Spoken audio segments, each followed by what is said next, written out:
The space around Earth's solar system had been quiet for 3 days, but that was about to change in ways that nobody could have predicted. Captain Jake Morrison stood on the bridge of the UE's Liberty, watching the stars through the main viewing screen while his crew worked at their stations. The Liberty was humanity's newest and most advanced warship, built specifically for the day when Earth would meet visitors from other worlds. That day had finally arrived. Lisa Park sat at her communications station, her fingers moving quickly across the control panels as she monitored deep space signals. She had been doing this job for 5 years, but today felt different. The readings on her screen showed something that made her heart beat faster. 17 unknown objects had appeared at the edge of the solar system, moving toward Earth with purpose and speed. "Captain Morrison," Lisa called out, her voice steady despite the importance of what she was reporting. "I'm detecting 17 large objects approaching from the outer system. They're not like anything we've seen before. The energy signatures are completely unknown." Jake Morrison turned from the viewing screen and walked over to Lisa's station. He was a tall man with gray hair and steady blue eyes. He had served in Earth's Space Forces for 20 years, working his way up from a basic pilot to captain of humanity's most important ship. He had always known this moment might come, but knowing it and living it were two very different things. "Show me what you've got, Lisa," Morrison said, looking at the data on her screens. The readings showed large objects moving through space at speeds that suggested advanced technology. Their course was direct, and their formation was military. This wasn't a peaceful exploration mission or a diplomatic visit. This looked like an invasion fleet. Danny Rodriguez, the ship's tactical officer, had been watching his own screens and came over to join them. Danny was a short man with dark hair and quick eyes that missed nothing. He had studied every known form of space combat and had designed many of the Liberty's weapon systems himself. If there was going to be a fight, Danny would be ready for it. "Captain, those ships are moving in attack formation," Danny said, pointing to his tactical display. "They're spreading out to surround our position, and they're charging what look like energy weapons. I don't think they're here to talk." Morrison nodded and activated the ship's internal communication system. "All hands, this is the captain. We are about to make first contact with an alien species. All crew members report to battle stations immediately. This is not a drill. Repeat, this is not a drill."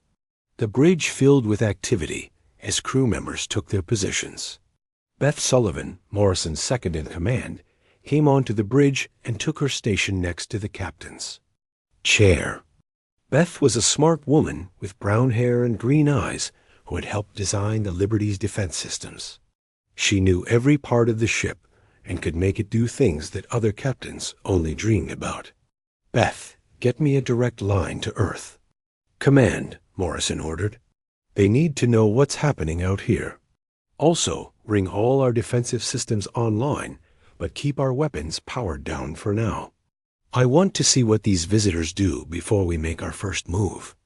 The alien ships continued their approach, and as they got closer, the Liberty sensors could gather more information about them. The ships were sleek and silver, with smooth curves that suggested advanced engineering. They were larger than most human ships, and their energy readings showed power sources that Earth's scientists had only theorized about. Rick Patterson, the ship's chief engineer, was working in the engine room to prepare the Liberty for whatever was coming. Rick was a big man with rough hands and a mind that understood machines better than most people understood other people. He had built many of the Liberty's systems himself and knew exactly what the ship could do in a fight. "Captain, this is Rick in engineering." His voice came through the communication system. "All our systems are running perfectly. The new fusion reactors are at full power, and our defensive screens are ready to activate on your command. If these aliens want a fight, we can give them one." Morrison smiled despite the serious situation. His crew was ready, and his ship was the best that humanity had ever built. The Liberty wasn't just a warship. It was a symbol of human determination and ingenuity. Every system on the ship represented years of research and development, all focused on preparing for exactly this kind of encounter. Tony Garcia, the weapons officer, checked his systems one more time. Tony was a young man with black hair and steady hands who could hit targets that other gunners couldn't even see. He had trained on every weapon system that the Liberty carried, and he knew how to use them all with deadly accuracy. "Captain, all weapon systems are ready," Tony reported. "Our main guns are powered, but not armed. I can bring them online in 30 seconds if you give the word." The alien fleet was getting closer, and their intentions were becoming clearer. Lisa's communication equipment picked up signals from the alien ships, and the computer began trying to translate them. The message that came through was simple and direct: surrender immediately or be destroyed. "Well, that answers the question about their intentions," Morrison said. "Lisa, open a channel to those ships. Let's see if we can talk to them before things get ugly." Lisa worked at her controls and established a communication link with the alien fleet. Morrison activated his microphone and spoke slowly and clearly. "This is Captain Jake Morrison of the United Earthship Liberty. You have entered human space without permission. State your intentions and identify yourselves." The response came back quickly, and it wasn't what Morrison had hoped to hear. The alien commander's voice was cold and mechanical through the translation system. "Human vessel, you will power down your engines and prepare to be boarded. Your species will submit to the authority of the Zephyrian Empire. Resistance will result in the destruction of your ship and your world." Morrison looked around at his crew. Every face showed the same determination that he felt. Humans had spent their entire history fighting against impossible odds, and they weren't about to stop now just because the enemy came from another star system. "Lisa, send a message to Earth Command. Tell them that first contact has been made, and that we are facing a hostile alien fleet. Request immediate backup and prepare for possible invasion. Also, send a copy of all our sensor data so they know what we're dealing with." The Liberty's crew prepared for battle while the alien ships moved into their final attack positions. The Zephyrian fleet commander was confident that this would be another easy conquest, just like the 47 other star systems they had taken. But they had never faced humans before, and they had no idea what they were about to encounter. Morrison sat down in his captain's chair and looked at the alien fleet on his main screen. 17 ships against one seemed like impossible odds, but the Liberty wasn't just any ship, and her crew wasn't just any crew. It represented the best that humanity had to offer, and they were ready to show these aliens what humans could do when their backs were against the wall. "All stations report ready, Captain," Beth Sullivan said from her position. Next to him, Morrison nodded and prepared to give the orders that would start humanity's first interstellar war. The moment had arrived when humans would either prove themselves as a force to be respected in the galaxy, or they would become just another conquered species in the Zephyrian Empire. Morrison knew which outcome he preferred, and he was confident that his crew felt the same way. Commander Vexthara stood on the bridge of his flagship, looking at the tactical display that showed the single human ship waiting ahead of them. The Zephyrian commander was tall and thin, with purple skin and 4 arms that moved with precise military efficiency. He had conquered more star systems than any other commander in the Empire's history, and he saw no reason why this encounter would be any different from all the others. The human ship appeared to be roughly the same size as a Zephyrian battle cruiser, but their initial scans showed energy levels that seemed almost primitive compared to Imperial technology. The vessel showed signs of chemical propulsion systems and basic fusion reactors, exactly what the Empire expected from a species that had barely achieved faster-than-light travel. Sub-Commander Kralinox Vexthara called to his second-in-command. "What do our sensors tell us about this human vessel?" Krellinox was shorter than his commander, with the same purple skin, but only 2 arms instead of 4. He had been Vexthara's tactical officer for 8 successful campaigns, and he had learned to read enemy ships quickly and accurately. The readings he was seeing from the human ship fit perfectly with their expectations for a primitive species. "Commander, the human ship shows basic defensive capabilities and limited firepower," Krellinox reported. "Their shields operate on simple frequency patterns, and their weapons appear to be standard energy projectors with minimal penetration capability. This should be a routine subjugation." Vexthara nodded with satisfaction. The Zephyrian Empire had perfected the art of conquest over thousands of years. They would approach in standard formation, demonstrate their superior firepower, and give the enemy one chance to surrender. Most species chose to submit rather than face destruction, and the few that chose to fight were quickly overwhelmed by imperial technology and tactics. "Signal the fleet to assume intimidation formation," Vexthara ordered. "Charge all weapons to demonstration levels. We will show these humans the futility of resistance before we offer them the chance to surrender with honor."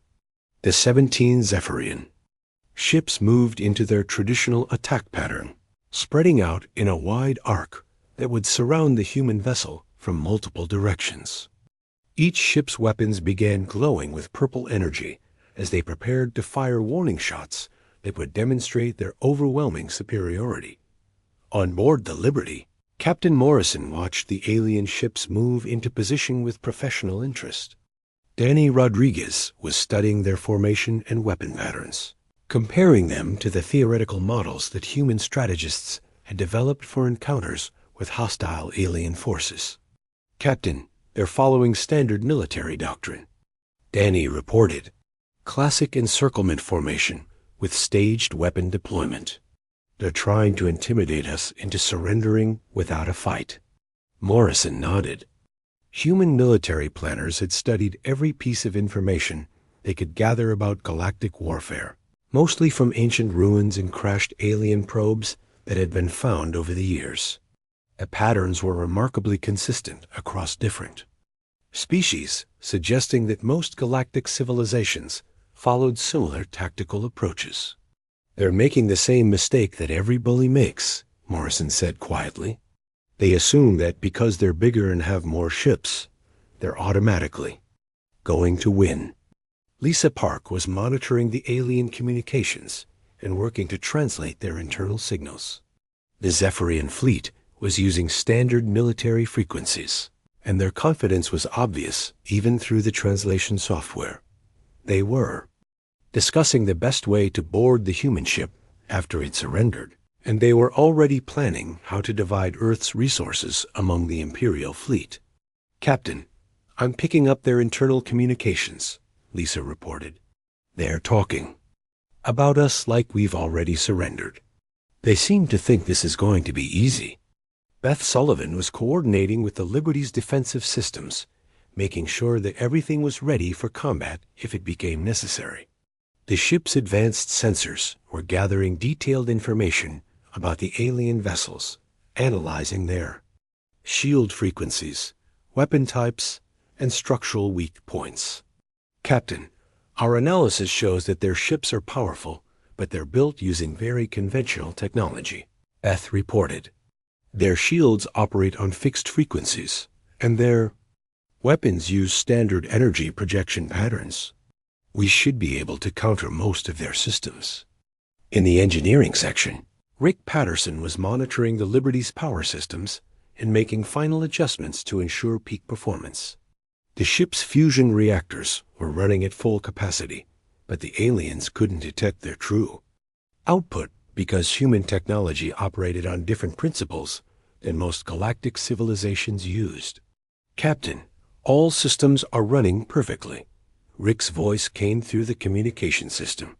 "Our reactors are putting out twice as much power as their sensors can detect, and our defensive systems are ready to handle anything they can throw at us." Commander Vexthara was reviewing the final tactical reports when he noticed something unusual about the human ship's positioning. Instead of trying to flee or taking a defensive posture, the Liberty was holding steady and seemed to be waiting for something. Most primitive species either ran away or begged for mercy when faced with Imperial might. "Sub-Commander, why isn't the human ship trying to escape?" Vexthara asked. "Their engines appear functional, and they must realize they're outnumbered." Krulanox checked his sensors again, but the readings hadn't changed. "Perhaps they're paralyzed by fear, Commander. Some primitive species freeze when confronted with superior technology. Or they might be hoping that surrender will save their planet from occupation." The Zephyrian fleet completed its formation and prepared to begin the standard intimidation sequence. Purple energy beams would fire across the human ship's bow, demonstrating the power of Imperial weapons while giving the primitives one last chance to submit without bloodshed. Tony Garcia was ready at his weapons station, his hands steady on the controls while he waited for Captain Morrison's orders. The Liberty's weapon systems were far more advanced than the aliens realized, but Tony was keeping them powered down to maintain the illusion of primitive technology. "Captain, I can see their weapon charging patterns," Tony reported. "They're preparing to fire warning shots. Should I bring our defensive screens to full power?" Morrison considered the tactical situation carefully. The aliens were confident and predictable, which gave the Liberty several advantages. They were following textbook procedures, which meant that human tacticians could anticipate their next moves. More importantly, they were underestimating human capabilities, which would give the Liberty the element of surprise when the fighting started. "Not yet, Tony," Morrison replied. "Let them fire their warning shots. I want them to think we're just as primitive as they expect us to be." Commander Vexthara gave the order to fire, and purple energy beams streaked across space toward the Liberty. The shots were carefully aimed to pass close to the human ship without causing damage, a standard demonstration of Imperial firepower that usually convinced primitive species to surrender immediately. The energy beams flashed past the Liberty's hull, and the Zephyrian fleet waited for the predictable response. The human ship should power down its engines and request terms for surrender, just like every other primitive species they had encountered. But the Liberty didn't power down. Instead, Captain Morrison activated his communication system and sent a response that surprised the alien commander. Morrison's voice was calm and steady, with no trace of fear or panic. "Zephyrian fleet, this is Captain Morrison. Your demonstration has been noted and filed under pathetic attempts at intimidation. If you're finished with your light show, perhaps we can discuss the terms of your surrender." Commander Vexthara stared at his communication system in disbelief. In 47 successful campaigns, no primitive species had ever responded to Imperial intimidation with mockery. The human captain's tone suggested confidence rather than fear, and his words implied that he believed his single ship could defeat an entire Imperial fleet. "Sub-Commander, did the translation system make an error?" Vexthara asked. "Surely the human cannot believe he can fight us." Krulanox checked the translation software, but it was working perfectly. The human captain had indeed suggested that the Zephyrian fleet should surrender to him. The implications were either that the humans were insane, or that they knew something about their capabilities that Imperial sensors hadn't detected. "Commander, all our readings confirm that their ship is primitive," Krulanox reported. "But their response suggests either madness or hidden capabilities we haven't identified." Vexthara felt the first stirring of unease in his long military career. Something about this encounter didn't match the pattern of previous conquests, and experienced commanders knew to pay attention when their instincts warned them of danger. On the Liberty's bridge, Morrison was preparing his crew for the battle that was about to begin. The aliens had shown their hand, revealing their weapons and tactics while learning nothing about human capabilities. Now it was time to show the Zephyrian Empire what happened when they underestimated the human species. Captain Morrison looked at his crew one final time before giving the orders that would change everything. The alien fleet had made their intentions clear, and now it was time for humanity to show what they were truly capable of. The Liberty had been built for this exact moment, and every person on board knew that the fate of Earth might depend on what happened in the next few minutes. "All stations, this is it," Morrison announced to his crew. "Danny, bring us to full combat speed. Lisa, jam their communications. Tony, arm all weapons, but wait for my command. Beth, activate all defensive systems and prepare for emergency maneuvers." The Liberty suddenly burst forward with acceleration that shocked the Zephyrian fleet. Instead of the slow, primitive propulsion they expected, the human ship moved like lightning, covering the distance between the two forces in seconds rather than minutes. The aliens had to quickly adjust their formation to account for the Liberty's unexpected speed, and Agility. Commander Vex Thara watched in amazement as the human ship accelerated far beyond what their initial sensor readings had indicated was possible. The vessel moved with grace and precision that suggested propulsion technology equal to or superior to Imperial systems. "Sub-Commander, how is that ship moving so fast?" Vex Thara demanded. "Our sensors indicated primitive chemical propulsion systems." Krulanox was frantically rechecking his readings, but the data made no sense. "Commander, their energy output is increasing exponentially. They must have been masking their true capabilities somehow. This ship is far more advanced than we believed." The Liberty's true nature became apparent as it closed with the alien fleet. The hull that had appeared simple and basic now bristled with weapon systems that emerged from hidden compartments. Energy projectors, kinetic accelerators, and defensive systems revealed themselves as the ship transformed from apparent primitive vessel to advanced warship. Danny Rodriguez was coordinating the Liberty's tactical systems with the skill that came from years of preparation. Human military doctrine emphasized adaptability and creative thinking over rigid adherence to standard procedures. Where the aliens expected conventional space combat, they were about to encounter something completely different.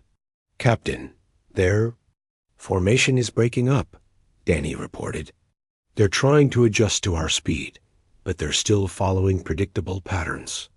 I can exploit their positioning if you give me permission to engage." Morrison nodded grimly. "Tony, you are authorized to fire. Show them what human weapons can do." Tony Garcia smiled as he brought the Liberty's primary weapons online. The ship's main guns were based on principles that most galactic civilizations had never encountered. Instead of simple energy projection, human weapons used a combination of technologies that could penetrate virtually any known defensive system. The Liberty's first salvo struck the Zephyrian formation with devastating effect. Streams of coherent energy and hypervelocity projectiles hit 3 alien destroyers simultaneously, overwhelming their shields and causing critical damage to their hull systems. The aliens had never faced weapons that operated on such diverse frequency spectrums. Commander Vex Thara felt his ship shake from the shock waves of the explosions as 3 of his vessels took heavy damage. The human weapons had punched through Imperial shields like they weren't even there, using energy patterns that their defensive systems couldn't deflect. "All ships, return fire immediately," Vex Thara ordered. "Concentrate all weapons on the human vessel. Destroy it before it can fire again." Purple energy beams lanced out from the remaining Zephyrian ships, converging on the Liberty from multiple directions. But the human ship's defensive systems were as advanced as its weapons. Energy shields deflected most of the incoming fire, while point defense systems destroyed projectiles that got too close. Beth Sullivan coordinated the Liberty's defensive response with practiced efficiency. The ship's shields operated on rotating frequency patterns that prevented the aliens from achieving consistent target locks. Even when alien weapons managed to hit the Liberty, the ship's armor absorbed and dissipated the energy in ways that violated Zephyrian understanding of material science. "Captain, their weapons are having minimal effect on our defenses," Beth reported. "Our shields are holding at 90% efficiency, and our armor is handling the overflow with no problems." Rick Patterson was monitoring the ship's performance from the engineering section, and he was impressed by how well all systems were working together. The Liberty had been designed by humans who understood that they would likely face numerically superior enemies, so every system had been optimized for maximum effectiveness under adverse conditions. "Captain, all systems are performing perfectly." Rick's voice came through the communication system. "Our reactors are running at full capacity, and we have power to spare for any additional maneuvers you might need." Lisa Park was working to disrupt the alien fleet's coordination by jamming their communication frequencies. Human technology operated on different principles than most galactic civilizations used, which allowed the Liberty to interfere with alien systems without being affected in return. "Captain, I've successfully blocked their fleet communications," Lisa reported. "Their ships can't coordinate with each other anymore. They're operating independently now." The loss of communication was devastating to the Zephyrian fleet. Imperial tactics depended on precise coordination between ships, and without the ability to communicate, their formation began to break apart. Individual ship commanders were forced to make their own decisions without knowing what the rest of the fleet was doing. Morrison watched the alien formation dissolve with professional satisfaction. Human strategists had identified communication disruption as a key weakness in most military organizations, and the Liberty had been equipped with the most advanced electronic warfare systems that Earth could develop. "Danny, their formation is collapsing," Morrison observed. "Pick your targets and engage at will." Danny Rodriguez selected the alien ships that posed the greatest threat and began coordinating attacks that exploited their increasing disorganization. The Liberty moved through space like a predator among sheep, striking at targets of opportunity. While avoiding concentrated return fire, Tony Garcia was having the time of his life as he engaged multiple alien ships with weapons that performed far better than their specifications suggested. Human weapons designers had built systems that could adapt to different types of targets and defensive systems, allowing the Liberty to remain effective against any enemy they might encounter. "Captain, I'm detecting structural failures on 4 more alien ships," Tony reported. "Their armor can't handle our kinetic penetrators, and their shields are useless against our energy weapons." The Zephyrian fleet was experiencing something that had never happened in their long history of conquest. A single enemy ship was systematically destroying an entire Imperial fleet while taking almost no damage in return. This wasn't how galactic warfare was supposed to work. Sub-Commander Krellinox was frantically trying to analyze the human weapons and find some weakness that the fleet could exploit. But every system on the Liberty operated on principles that Zephyrian science couldn't understand or counter. "Commander, their weapons use technologies we've never encountered," Krellinox reported. "Our shields can't stop their kinetic projectiles, and our armor can't absorb their energy weapons. This ship is unlike anything in our databases." Vexthara realized that his fleet was facing a military force that operated on a completely different level than anything the Empire had previously encountered. The humans weren't just technologically advanced. They approached warfare with a creativity and adaptability that Imperial doctrine couldn't match. The Liberty continued its relentless assault, each attack demonstrating human ingenuity and tactical flexibility. Morrison had turned the battle into a demonstration of everything that made humanity dangerous, showing the aliens that Earth would not be conquered easily. "Beth, what's our status?" Morrison asked as the battle continued. "All systems nominal." "Captain," Beth replied, We've taken minimal damage, and our weapons are performing at 110% of specifications. At this rate, we can continue fighting indefinitely. Morrison smiled as he watched more alien ships take critical damage from the Liberty's weapons.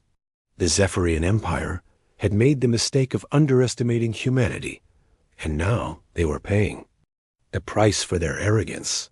This battle would be remembered as the moment when humans announced their presence on the galactic stage. Commander Vexthara stared at his tactical display in growing horror as two Zephyrian destroyers exploded under the relentless assault from the human warship.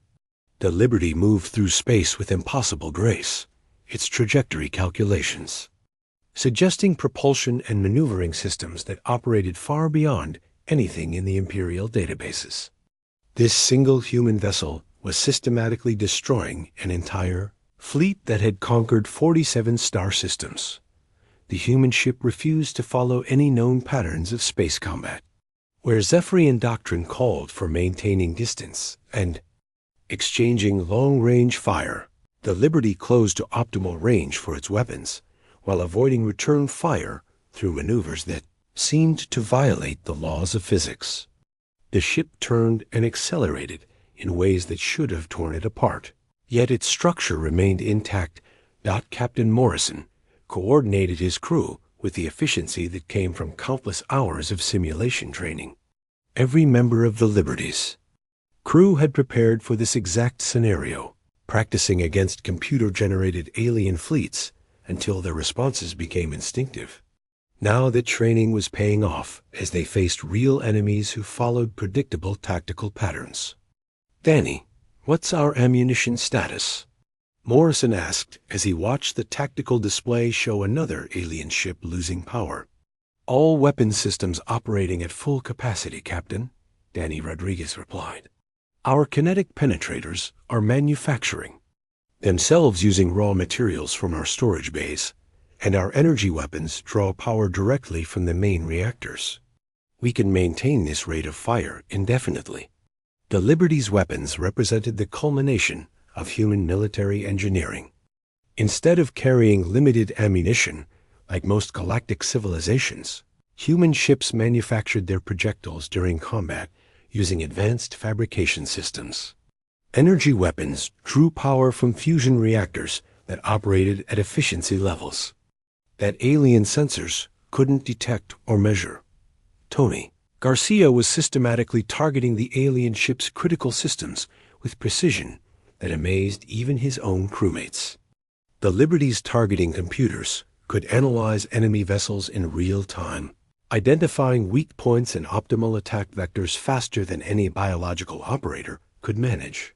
But Tony's human intuition allowed him to exploit opportunities that pure computer logic might miss. "Captain, I'm reading power fluctuations on their command ship," Tony reported. "Their main reactor is struggling to maintain output under combat stress. One more concentrated attack should disable their primary systems." Morrison nodded approvingly. The alien fleet's flagship was the key to their coordination, and removing it from the battle would leave the remaining ships even more vulnerable to the Liberty's attacks. But he wanted to capture rather than destroy the enemy commander if possible. "Tony, target their propulsion and communication systems, but leave their life support intact," Morrison ordered. "I want prisoners who can tell us about this Zephyrian empire." Lisa Park was monitoring alien communications while simultaneously jamming their attempts to coordinate fleet movements. The Zephyrian ships were trying desperately to establish new communication links, but human electronic warfare systems operated on principles that made their efforts futile. "Captain, I'm detecting panic in their remaining communications," Lisa reported. "Individual ship commanders are requesting permission to withdraw, but their fleet commander isn't responding. I think we've damaged his ship's communication systems." The loss of fleet coordination was having exactly the effect that human strategists had predicted.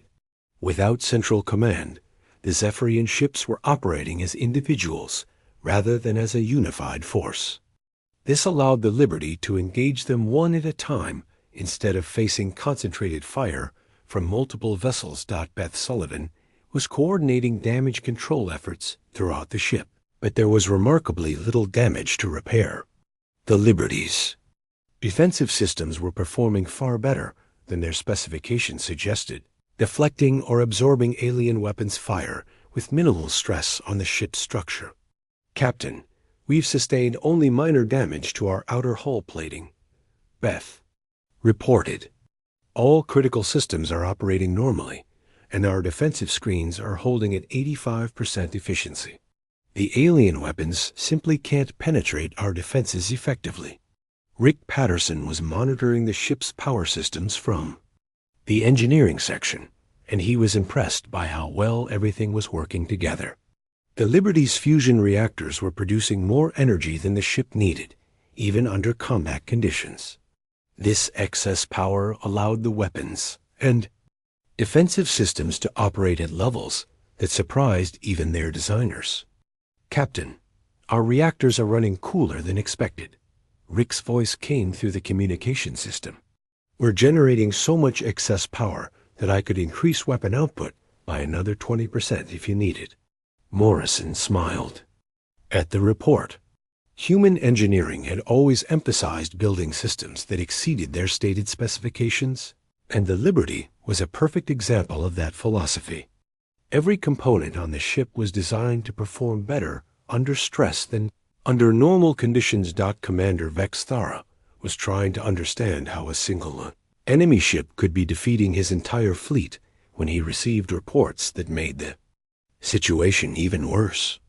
Long-range sensors were detecting additional human ships approaching the battle zone, and their energy signatures matched the vessel that was currently destroying his forces. Sub-Commander, how many human ships are approaching? Vex Thara asked, dreading the answer. Krallunox checked his sensors again, hoping the readings were wrong. Commander, I'm detecting 3 more vessels identical to the one we're fighting. They will arrive in approximately 10 minutes. The news of human reinforcements sent waves of panic through the remaining Zephyrian ships. If one human warship could devastate their fleet, facing 4 such vessels would mean complete annihilation. Several ship commanders began powering up their faster-than-light drives without waiting for orders. Danny Rodriguez detected the alien ship's preparation for retreat and reported it to Captain Morrison. The tactical officer was tracking power build-ups that indicated emergency jump preparations, suggesting that the enemy was about to abandon the battle. Captain, I'm reading faster-than-light drive activation on multiple alien ships, Danny reported. I think they're preparing to run away. Morrison considered the tactical situation carefully. The approaching human reinforcements were the Liberty class. Ships Freedom, Justice, and Defiance, each carrying crews that were just as well-trained and equipped as his own. The alien fleet would face impossible odds if they remained to fight. Let them see our reinforcements approach, Morrison decided. I want them to understand exactly what they're facing before they make their final decision. Lisa Park adjusted the ship's sensors to maximum range and transmitted the tactical data to the remaining alien vessels. The display showed 3 more. Human warships approaching at high speed, their weapon systems already charged and ready for combat. Tony Garcia had disabled the alien flagship's main propulsion system with a precisely aimed spread of kinetic penetrators. The Zephyrian command ship was drifting helplessly, unable to maneuver or escape, while its crew worked frantically to restore power to critical systems. Captain, the enemy flagship is dead in space, Tony reported. Their propulsion system is offline, and their weapons are down to 20% power. They're effectively out of the fight. Beth Sullivan was coordinating with the Liberty's boarding parties, preparing teams to capture the alien command ship if Morrison decided to take prisoners. Human Marines were equipped with advanced combat suits and weapons designed specifically for fighting in alien environments. Captain, boarding teams are ready if you want to capture the enemy commander, Beth reported. Our Marines are equipped for combat in alien atmospheres, and our translation systems should allow basic communication. Morrison weighed his options while watching the tactical display show the approaching human reinforcements. The battle was effectively over, with most of the alien fleet either destroyed or preparing to retreat. But capturing the enemy commander could provide valuable intelligence about this Zephyrian Empire and their intentions toward Earth. Commander Vexthara realized that his fleet was facing complete defeat at the hands of a single human ship, with 3 more approaching rapidly. In his long military career, he had never encountered a situation where retreat was the only option, but the evidence was overwhelming. The humans possessed military technology and tactical abilities that the Empire couldn't match. All ships, prepare for emergency jump to hyperspace, Vexthara ordered. We must return to Imperial space and report what we have learned about human capabilities. The surviving Zephyrian ships began activating their faster-than-light drives, preparing to flee from a battle that had turned into a complete disaster. But the Liberty wasn't finished with them yet, and Captain Morrison had one more demonstration to give before letting them escape. Commander Vexthara stood on the bridge of his crippled flagship, watching his tactical display show the complete destruction of his once mighty fleet. 8 Zephyrian warships had been destroyed outright. 4 more were drifting helplessly with critical damage, and only 5 vessels remained capable of faster-than-light travel. This wasn't just a military defeat. It was a complete catastrophe that would change how the Empire viewed the human species forever. The approaching human reinforcements appeared on long-range sensors as 3 identical ships moving in perfect formation toward the battle zone. Each vessel showed the same advanced energy signatures as the Liberty, suggesting that humanity possessed not just one advanced warship, but an entire fleet of them. The implications were terrifying for an empire that had built its power on technological superiority. Captain Morrison watched the alien fleet's desperate preparations for retreat with professional satisfaction. The Liberty had performed exactly as designed, demonstrating human military capabilities while sustaining minimal damage. His crew had fought with skill and determination that proved humanity belonged among the galaxy's major powers. Lisa, are you picking up communications from the approaching ships? Morrison asked, referring to the human reinforcements that would arrive shortly. Lisa Park nodded as she monitored the communication frequencies. Captain Johnson on the Freedom reports that all 3 ships are ready for combat. They're requesting permission to engage any alien vessels that attempt to escape the system. Morrison considered the tactical situation carefully. The surviving alien ships were clearly preparing to flee, and allowing some of them to escape would ensure that word of this encounter reached their empire. This would serve as a warning to other potential invaders that Earth was defended by forces capable of defeating any aggressor. Tell Captain Johnson to allow the damaged ships to withdraw, Morrison ordered, but make sure they understand that any future incursions into human space will be met with even greater force. Commander Vexthara received the human transmission with a mixture of relief and humiliation. The enemy captain was offering to let the survivors escape, but the message made it clear that this mercy came with conditions. Any future attacks on human territory would result in complete destruction rather than the limited defeat they had just experienced. Sub-Commander Krellinox, transmit our surrender to the human fleet, Vexthara ordered reluctantly.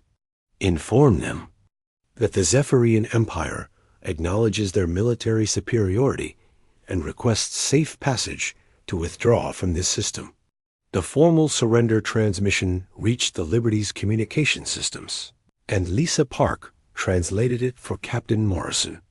The alien commander was requesting permission to withdraw his surviving ships and offering to provide information about the Zephyrian Empire in exchange for safe passage.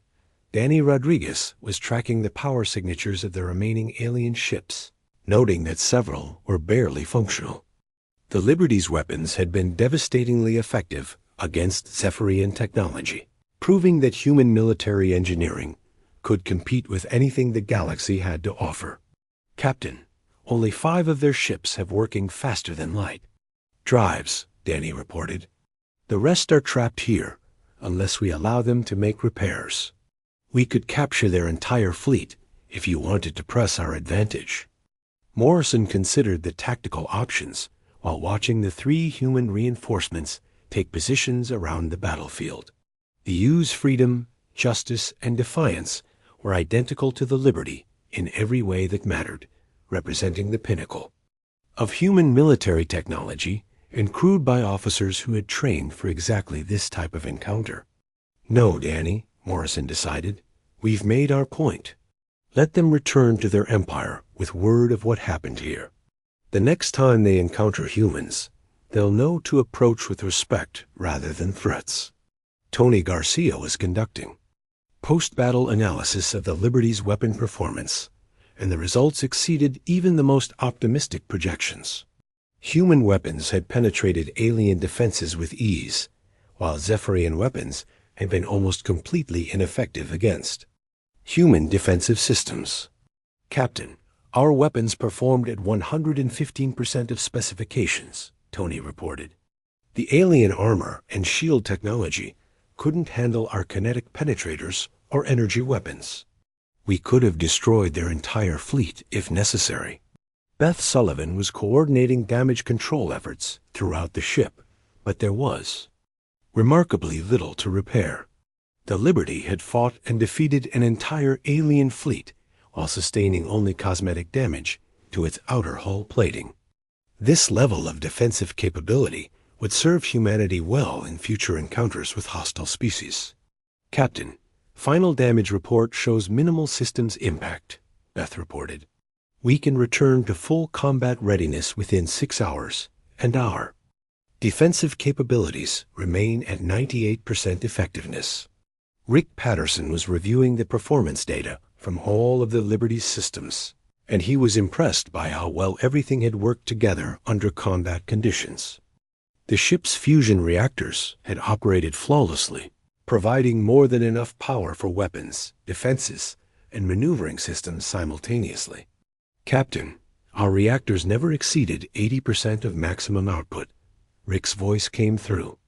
The communication system. We had power reserves that we never needed to use. This ship could fight for days without any degradation in performance. The 3 human reinforcement ships took positions around the battlefield, their weapons trained on the surviving alien vessels, while their crews prepared for any treachery. Captain Johnson of the Freedom opened a communication channel to coordinate with Morrison's tactical decisions. Captain Morrison, this is Captain Johnson, the transmission began. My compliments on an outstanding victory. What are your orders regarding the surviving alien vessels? Morrison activated his response system and replied to his fellow captain. Captain Johnson, we're allowing the survivors to withdraw as a demonstration of human mercy. But make sure they understand that any future attacks will result in their complete destruction. Commander Vexthara listened to the human communications. With growing understanding of just how badly he had underestimated this species, the humans weren't just technologically advanced. They were strategically sophisticated enough to use mercy as a weapon. Allowing survivors to return home would spread word of human capabilities throughout the Empire. Sub-Commander Krellinox was frantically gathering data about human military capabilities to include in their report to Imperial Command.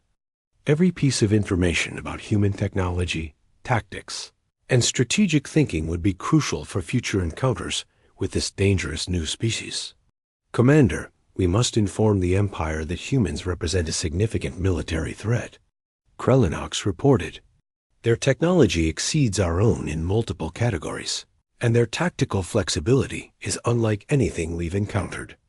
The surviving Zephyrian ships began their withdrawal sequence, activating faster-than-light drives that would carry them back to Imperial space with news of their defeat. As they prepared to jump to hyperspace, each ship transmitted sensor data about human capabilities Back to their fleet commanders. Lisa Park detected the alien data transmissions and reported them to Captain Morrison. Captain, the alien ships are broadcasting detailed information about our capabilities back to their empire. Should I jam their transmissions? Morrison shook his head. Let them send all the data they want, Lisa. I want their empire to know exactly what they're dealing with when they encounter humans. The more information they have, the less likely they are to make the same mistake again. The first Zephyrian ship disappeared into hyperspace, followed quickly by the others. Within minutes, only the drifting wrecks of destroyed alien vessels remained to mark the site of humanity's first major space battle.